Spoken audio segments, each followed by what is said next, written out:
Hello दोस्तों, welcome back to my channel dear गुरुजी।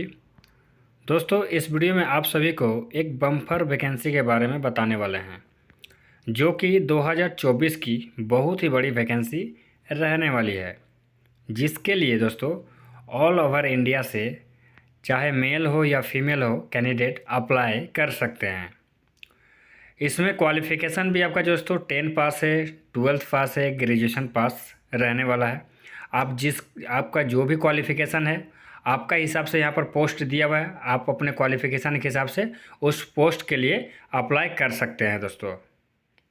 तो इस वीडियो में आपको पूरी जानकारी देने वाला हूँ कि कौन कौन सी पोस्ट है, इसमें किस पोस्ट के लिए क्या क्वालिफ़िकेशन मांगा जा रहा है, इसमें एज क्राइटेरिया कितना होना चाहिए, आपका फॉर्म इसका जो है कब से फिलअप होगा, और सबसे इम्पोर्टेंट कि इस कितना वैकेंसी जो है दोस्तों इसके लिए आया हुआ है। तो सबसे पहले बता दें दोस्तों, यह जो वैकेंसी है EMRS के तरफ से यह वैकेंसी निकाला गया दोस्तों। लगभग 34,000 कुछ समथिंग पदों के लिए वैकेंसी निकाला गया है। तो सारा कुछ आपको डिटेल्स में बताने वाला हूँ, पूरा A to Z इन्फॉर्मेशन देने वाला हूँ। तो वीडियो को कहीं भी स्किप मत कीजिएगा, पूरा लास्ट तक देखिएगा। और अगर आपने मेरा चैनल को सब्सक्राइब नहीं किया है तो चैनल को सब्सक्राइब करके बेल आइकन पर क्लिक करिएगा, ताकि कोई भी अपडेट आए तो उसका नोटिफिकेशन आपको समय समय पर मिलते रहे। तो आगे बढ़ते हैं दोस्तों और जानते हैं इस वैकेंसी के पूरा डिटेल्स के बारे में। तो दोस्तों, सबसे पहले जिसका जो वैकेंसी है उसका ओवरव्यू देखते हैं। ये हमारा रिक्रूटमेंट 2024 का ओवरव्यू क्या है। तो जो यह वैकेंसी है दोस्तों, the EMRS recruitment 2024 will be conducted by the national educational society for tribal students and will cover teaching and non teaching post. यह जो है दोस्तों, इसका कंडक्टिंग बॉडी कौन है, तो national educational society for tribal student इसका कंडक्टिंग बॉडी है। जो वैकेंसी जो फिलअप कराती है इसके द्वारा ही कराया जाता है। और इसमें टीचिंग वाला पोस्ट भी है और नॉन टीचिंग का भी पोस्ट दोनों है। The vacancy of EMRS recruitment 2024 are not wait be not and the mode of application be online. इसका जो एप्लीकेशन जो है दोस्तों आपका ऑनलाइन होने वाला है, और इसका जो एग्ज़ाम होगा वह आपका ऑफलाइन एग्ज़ाम होने वाला है। ड्यूरेशन जो है इसका एग्ज़ाम का 3 घंटे का रहने वाला है। आगे इसका पूरा डिटेल्स देखते हैं। तो जैसा कि मैंने आपको बता दिया कि इसका कंडक्टिंग बॉडी जो इसका कंडक्ट करवाता है वह national educational society for tribal student है। पोस्ट कैटेगरी क्या है, तो EMRS का है। और इसमें किस किस कैटेगरी में पोस्ट है, तो टीचिंग का है और नॉन टीचिंग दोनों पोस्ट है। वैकेंसी की बात करें तो 30,000 प्लस वैकेंसी है। एप्लीकेशन मोड ऑफ एप्लीकेशन जो अप्लाई करना है आपको फॉर्म, वह ऑनलाइन अप्लाई करना है, और इसका जो एग्ज़ाम होगा वह ऑफलाइन होगा। OMR बेस पर आपका एग्ज़ाम होने वाला है। 3 घंटे का समय है। इसका एग्ज़ाम लेवल जो नेशनल लेवल पर एग्ज़ाम होता है, अक्रॉस इंडिया में कहीं भी आपका जो है एग्ज़ाम सेंटर आपको दिया जा सकता है। जिस भी स्टेट से आप फॉर्म फिलअप करेंगे आपको उस हिसाब से आपको एग्ज़ाम सेंटर आपके दिया जाएगा। आपके स्टेट के अंदर में ही आपको एग्ज़ाम सेंटर मिलने वाला है। इसका जो ऑफिशियल वेबसाइट की बात करें तो www.emrs.tribal.gov.in है। आप इसी वेबसाइट से जाकर अपना फॉर्म को अप्लाई कर सकते हैं। इसका लिंक अपने डिस्क्रिप्शन बॉक्स में दे दूंगा, आप वहां से डायरेक्ट जाकर आप फॉर्म को अप्लाई कर सकते हैं।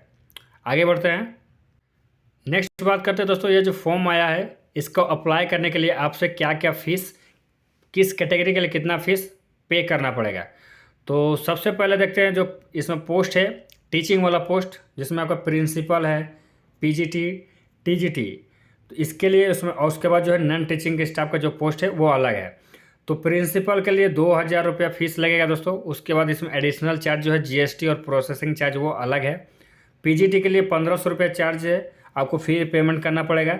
TGT के लिए 1,000 रुपये है, और नॉन टीचिंग स्टाफ के लिए 1,000 रुपये आपको फ़ी पेड करना पड़ेगा। उसके बाद प्लस में आपका जो प्रोसेसिंग चार्ज और GST जो रहेगा वो अलग आपको देना पड़ेगा दोस्तों। अब आगे देखते हैं इसके पूरे पोस्ट के डिटेल्स के बारे में कि किस पोस्ट पे कितना वैकेंसी आपका आया हुआ है और कौन कौन सा पोस्ट है और उसका जो है क्वालिफिकेशन क्या है। तो यहाँ पर आप देख पा रहे हो जितने भी पोस्ट है, पोस्ट का नाम है और नंबर ऑफ वैकेंसी है कि किस पोस्ट में कितना वैकेंसी आपका निकाला गया है। तो जैसा कि पहला है प्रिंसिपल, जिसमें आपका 740 वैकेंसी है। वाइस प्रिंसिपल का आपका 740 है। PGT का 8,880 है। TGT का 8,880 है। लाइब्रेरियन का 740 है। म्यूज़िक टीचर का 740 है। आर्ट टीचर का 740 है। उसके बाद आपका फिजिकल एजुकेशनल टीचर का आपका 1480 है। हॉस्टल वार्डन का 1480 है। स्टाफ नर्स का 740, अकाउंटेंट का 740, कैटरिंग असिस्टेंट का 740, सीनियर सेक्रेटरी असिस्टेंट का 740, जूनियर सेक्रेटरी असिस्टेंट का 1480, कुक का भी पोस्ट इसमें जो कि नॉन टीचिंग वाले में आ गया दोस्तों, इसमें आपका 740 है। ड्राइवर का 740। उसके बाद आपका इलेक्ट्रिकल कम प्लम्बर का 740 है। लैब अटेंडेंट का 740, मेस हेल्पर का 1480, चौकीदार का 1480, काउंसिलर का 740, स्वीपर का 2220, गार्डनर का 740। टोटल जो वैकेंसी है दोस्तों 34,480 पदों के लिए जो है यह वैकेंसी आपका निकाला गया है दोस्तों। नेक्स्ट देखेंगे, जितने भी आपका ये पोस्ट दिया हुआ है उस पोस्ट के लिए आपको अगर आप अप्लाई करने जाएंगे तो उसके लिए क्या आपके पास क्वालिफिकेशन होना चाहिए। तो दोस्तों सबसे पहला जो पोस्ट है प्रिंसिपल का, उसके लिए क्या होना चाहिए आपका पास। तो सबसे पहले यहाँ पर दिया गया है एकेडमिक का जो है आपका master degree of recognize university ये होना चाहिए, बीएड का डिग्री होना चाहिए। और उसके बाद एक्सपीरियंस की बात करें तो 12 साल का आपका जो है combined experience vice principal PGT TGT with minimum 4 year का आपका एक्सपीरियंस होना चाहिए। दूसरा नंबर में दिया गया कि प्रोफेशनल हिंदी इंग्लिश और रीजनल लैंग्वेज में आपको प्रोफेशनल आपका होना चाहिए। फिर आपका जो है कंप्यूटर का नॉलेज होना चाहिए। वाइस प्रिंसिपल का नॉट अप्लीकेबल बोला गया है। पीजीटी के लिए दोस्तों बात करें तो पीजीटी के लिए आपका जो है पोस्ट ग्रेजुएट का डिग्री होना चाहिए। बीएड का degree in course cash of indicate 4 year degree course होना चाहिए, 4 साल का आपके पास कोर्स होना चाहिए, पोस्ट ग्रेजुएशन करना होगा। उसके बाद टीजीटी के लिए 4 year integrated degree course of regional college of educational of NCERT और others NCTE recognize institute of concern subject. उसके बाद लाइब्रेरियन के लिए दोस्तों degree in librarian science from a recognize institute या यूनिवर्सिटी से आपका पास ये डिग्री होना चाहिए। अकाउंटेंट के लिए degree of commerce from recognize university, आपको कॉमर्स का डिग्री आपका पास होना चाहिए अकाउंटेंट के लिए। म्यूजिक टीचर के लिए दोस्तों bachelor degree with music from a recognize university, मतलब म्यूजिक में आपका डिग्री होना चाहिए बैचलर का। आर्ट टीचर के लिए आपका जो है degree in fine art craft from a recognize university का आपके पास डिग्री होना चाहिए। पीटीआई टीचर के लिए bachelor degree in physical educational from a recognize institute और यूनिवर्सिटी का आपके पास होना चाहिए। नेक्स्ट बात करते हैं, अगर आप स्टाफ नर्स के लिए अप्लाई करेंगे तो आपके पास बीएससी ऑनर्स होना चाहिए in nursing from a recognize university से।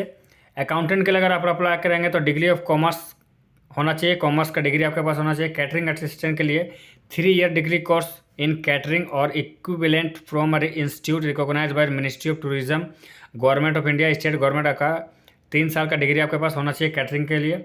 सीनियर सेक्रेटरी असिस्टेंट के लिए कोई भी ये नहीं मांगा गया, मिनिमम आपका पास 12th या ग्रेजुएशन जो भी है आप अप्लाई इसके लिए कर सकते हैं।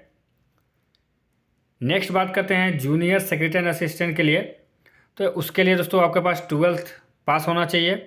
उसके बाद नॉर्मल आप 12th पास हैं और उसके बाद आपका जो है इसमें टाइपिंग मांगा गया है। अगर आप इंग्लिश में टाइपिंग करते हैं तो आपको 35 वर्ड पर मिनट आपका स्पीड होना चाहिए और हिंदी के लिए 30 वर्ड पर मिनट आपका स्पीड होना चाहिए। कुक के लिए दोस्तों नॉर्मल 10 पास आपका पास डिग्री होना चाहिए। ड्राइवर के लिए अगर आप अप्लाई करते हैं तो आपके पास नॉर्मल 10 पास का डिग्री होना चाहिए प्लस आपके पास ड्राइविंग लाइसेंस कंपलसरी होना चाहिए, तभी आप इसके लिए अप्लाई कर पाएंगे। नेक्स्ट बात करें इलेक्ट्रीशियन कम प्लम्बर के लिए, तो आपके पास उसके लिए अप्लाई करने के लिए 10 पास का डिग्री होना चाहिए, साथ ही साथ आपका आईटीआई का सर्टिफिकेट, आप चाहे इलेक्ट्रीशियन किए हो या फिर वायरमैन किए, जो भी ट्रेड से आपने आईटीआई किया है उसका डिग्री आपके पास होना चाहिए। लैब अटेंडेंट की बात करें तो इसमें आपको 10 पास होना चाहिए प्लस विथ अ सर्टिफिकेट या diploma in laboratory technique from a recognize board या इंस्टीट्यूट, मतलब लैब का आपका पास डिग्री होना चाहिए, लैब का सर्टिफिकेट होना चाहिए दोस्तों। मेस के लिए अगर आप अप्लाई करेंगे तो मेस के लिए जो है दोस्तों पास 10 क्लास आपका पास, मतलब मैट्रिक पास आप हैं तो इसके लिए अप्लाई कर सकते हैं। चौकीदार के लिए भी आप नॉर्मल 10 पास है तो आप अप्लाई कर सकते हैं। काउंसिलर के लिए अगर आप अप्लाई करना चाहते हैं तो आपके पास मास्टर डिग्री इन साइकोलॉजी और क्लिनिकल साइकोलॉजी में होना चाहिए आपका पास मास्टर डिग्री। स्वीपर के लिए अगर आप अप्लाई करेंगे तो आपके पास जो है दोस्तों 10 पास मिनिमम मांगा गया है और गार्डनर के लिए भी 10 पास मांगा गया। तो दोस्तों इसमें मिला जुला कर देखा जाए तो 10वीं पास अगर मिनिमम आप 10 पास है तो उसके लिए भी बहुत सारा पोस्ट आपके लिए दिया हुआ है। उसके बाद 12th पास के लिए भी कुछ पोस्ट है, और जो कैंडिडेट नॉर्मल ग्रेजुएशन किए हैं, बीकॉम ऑनर्स या बीएससी ऑनर्स जो भी है किए हैं, उनके लिए भी पोस्ट है। उससे भी अगर आपने हायर एजुकेशनल आपके पास है, डिप्लोमा है, तो उसके लिए भी आप जो है, अगर बीएड है, डिप्लोमा है, मास्टर डिग्री है, तो उसके लिए भी आप अप्लाई, उसके हिसाब से भी आपका प्रिंसिपल हो गया, पीजीटी हो गया, टीजीटी हो गया, उसके लिए आप अप्लाई कर सकते हैं। तो सारा दोस्तों जितना भी है 10 से लेकर ग्रेजुएशन तक जितना भी आपके पास हायर क्वालिफिकेशन है, सभी के लिए यहाँ पर वैकेंसी निकाला गया है। मिला जुला कर लगभग 34,000 के आसपास यह वैकेंसी निकाला गया दोस्तों, जो कि बहुत ही बड़ी वैकेंसी है दोस्तों। तो इसको अप्लाई करना मत भूलिएगा। नेक्स्ट बात करते हैं इसका कब से इस अप्लाई स्टार्ट होने वाला है। उससे पहले आपको बात करते हैं इस फॉर्म का अप्लाई करने के लिए आपके पास एज लिमिट क्या होना चाहिए। तो नॉर्मल जो है दोस्तों टीजीटी के लिए यहाँ पर बोला गया है आपका मिनिमम 18 साल होना चाहिए और मैक्सिमम आप 35 साल तक हैं, तो उसके अंदर में आप फॉर्म अप्लाई कर पाएंगे। हर पोस्ट के लिए आपको जो है 35 साल, टीजीटी के लिए 35 है और हॉस्टल वार्डन के लिए 35 साल मांगा गया है, मैक्सिमम 18 साल से लेकर 35 साल तक। उसके बाद अगर आप प्रिंसिपल के लिए अप्लाई करना चाहते हैं तो मैक्सिमम 18 साल से 50 साल के बीच में आपका उम्र होना चाहिए। पीजीटी के लिए 18 से 40 होना चाहिए। जूनियर सेक्रेटरी असिस्टेंट के लिए और क्लर्क के लिए 18 से 30 के बीच में आपका उम्र होना चाहिए। लैब अटेंडेंट के लिए 30 होना चाहिए। नॉर्मल जो है दोस्तों मतलब 18 से लेकर 30-35 के बीच में आपका उम्र है, तो आप किसी भी पोस्ट के लिए आप अप्लाई कर सकते हैं अपने क्वालिफिकेशन के हिसाब से। एज रिलैक्सेशन की बात करें तो लास्ट जो है दोस्तों जितना भी यहाँ पोस्ट दिया हुआ है उसका अप टू 55 ईयर तक, 55 ईयर तक आप अप्लाई कर सकते हैं। आगे बढ़ते हैं। नेक्स्ट दोस्तों बात करें इसमें इसका सिलेक्शन प्रोसेस का लेके, तो सिलेक्शन प्रोसेस का बात करें तो इसमें जो है आपका the selection process of EMRS recruitment 2023 will consist of one stage that is the written exam for all posts except the principal post। मतलब कि आपका जो है दोस्तों 2023 में जो प्रोसेस फॉलो किया गया था उसी प्रोसेस के द्वारा 2024 में जो वैकेंसी आपका आया हुआ है उसमें फॉलो किया जाएगा। जितना भी आपको मैंने पोस्ट दिखाया उसमें ओनली प्रिंसिपल का जो पोस्ट है उसको छोड़कर, यहाँ पर बोल दिया except the principal post, principal को वाले पोस्ट को छोड़कर जितने भी पोस्ट है सभी में OMR बेस पर एग्ज़ाम होगा और एक ही स्टेज में एग्ज़ाम होगा। एग्ज़ाम क्वालिफाई करने के बाद आपका जो है आपका मेडिकल हो या फिर मेरिट जो भी हो निकले उसके हिसाब से आपका ज्वाइनिंग दिया जाएगा। लेकिन for the principal post only there will be written exam. Written exam OMR होने के बाद उसमें दोस्तों इंटरव्यू का प्रोसेस है प्रिंसिपल वाले पोस्ट के लिए, बाकी के लिए दोस्तों नहीं है। नेक्स्ट बात करें इसके सिलेबस के लेकर के किस टाइप का सिलेबस आपका एग्जाम में पूछा जाएगा। तो इसका सिलेबस के लेकर बात करें तो यह जो एग्जाम है दोस्तों आपका ऑफलाइन होने वाला है OMR बेस पर। क्वेश्चन का बात करें तो मल्टीपल चॉइस क्वेश्चन आपका इसमें पूछा जाएगा। नंबर ऑफ क्वेश्चन की बात करें तो various according to the post, क्योंकि अलग अलग आपको पोस्ट देखने को मिल रहा है तो आपका जो है सभी में सिलेबस अलग अलग टाइप का है दोस्तों। इसके लेकर मैं एक डिटेल्स में वीडियो बना दूंगा कि किस पोस्ट के लिए क्या सिलेबस आपका रहने वाला है। यहाँ पर पहले बोल दिया various according to the post, जिस हिसाब से आपका पोस्ट है उस हिसाब से आपका जो है दोस्तों क्वेश्चन तैयार किया जाएगा। टोटल मार्क्स की बात करें तो सेम हो गया दोस्तों, जिस हिसाब से आपका क्वेश्चन तैयार होगा उस हिसाब से आपका टोटल मार्क्स भी आपका बनेगा। अगर 100 नंबर का क्वेश्चन रहेगा तो 100 मार्क्स का होगा, 150 नंबर का रहेगा तो 150 मार्क्स का होगा। तो आपका जो है पोस्ट के हिसाब से आपका क्वेश्चन पेपर तैयार किया जाएगा। उसके लिए मैं डिटेल्स में वीडियो बना दूंगा दोस्तों। नेक्स्ट बात करें तो इसके लिए आपको क्या है, हर क्वेश्चन के लिए 1 नंबर आपको सही करेंगे तो 1 नंबर मिलेगा, गलत करेंगे तो 0.25 मार्क्स गलत के लिए काटा जाएगा। मतलब कि 4 गलती करने पर आपका 1 नंबर माइनस हो जाएगा और 1 क्वेश्चन सही करेंगे तो आपको 1 नंबर मिलेगा। लैंग्वेज का बात करें तो आपका जो पेपर जो है दोस्तों वो 2 लैंग्वेज में आएगा, हिंदी और इंग्लिश में आपका पेपर आने वाला है। तो यही था दोस्तों इस वैकेंसी का पूरा डिटेल्स। और यह वैकेंसी जो है दोस्तों आपका जून या जुलाई के फर्स्ट वीक तक आपको वैकेंसी आने की संभावना है। उसके बाद आप अप्लाई कर सकते हैं। तो इस वीडियो के माध्यम से इतना इन्फॉर्मेशन देना था। मिलते हैं नेक्स्ट वीडियो में, तब तक के लिए धन्यवाद।